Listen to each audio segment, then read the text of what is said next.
Bonjour à tous, c'est Asma du site edtestanglais.com. Aujourd'hui, je vais vous expliquer la conjugaison du present perfect en moins de 5 minutes.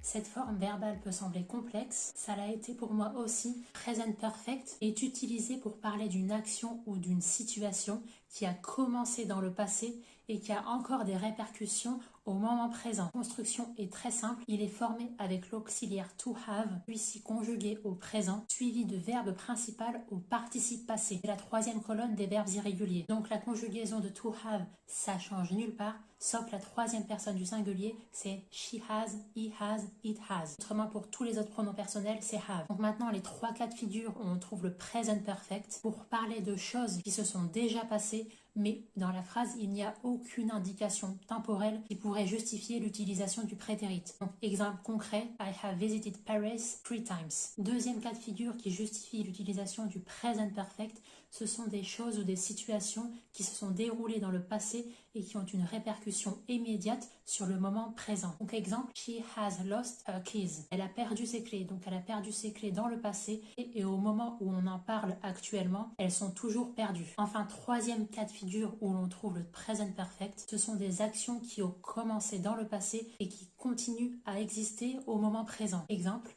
we have been friends for years. Nous sommes amis depuis des années. We have been friends since 2010. Donc lorsque l'on trouve for et since, ça nous donne un indice comme quoi on doit utiliser le present perfect. Alors j'ai toujours eu du mal à faire les différences entre for et since parce qu'on sait qu'après for, il faut toujours une durée de temps. Après since, c'est toujours une date précise. Donc le petit moyen mnémotechnique que j'ai trouvé au fil des années, c'est pour différencier au mieux les deux.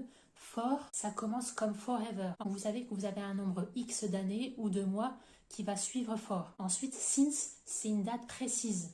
Donc since, ça commence comme start. Start, ça veut dire commencer. Donc c'est un point précis dans le temps qu'on attend. Donc c'est ça le petit moyen mnémotechnique que j'ai pour différencier les deux. For, forever et since, start. Par exemple, si vous voulez traduire nous sommes amis depuis l'année dernière, we have been friends since last year. Last year, c'est un moment précis dans le temps. Vous utilisez for quand vous avez une durée, un nombre d'années ou de mois ou de semaines ou de jours. Mais tant que c'est un point fixe dans le passé, c'est since. Donc un récapitulatif express, trois cas de figure où on utilise le present perfect. Premièrement, quand on parle d'une action ou d'une situation passée pour laquelle on n'a aucune indication temporelle. Deuxième cas de figure, pour des actions qui se sont passées et qui ont encore des répercussions sur le présent. Troisième cas de figure, pour des actions qui ont commencé dans le passé et qui continuent à durer dans le présent. Pour ce troisième cas de figure, ce qui peut vous aider à identifier le present perfect, c'est quand vous avez for et since. Ça veut dire la même chose en français, c'est la traduction de depuis. For, vous l'utilisez pour exprimer une durée dans le temps. Ça commence comme forever. Ensuite, quand vous avez une date précise dans le passé ou à un moment précis, vous utilisez since. Since, ça commence par un S comme start.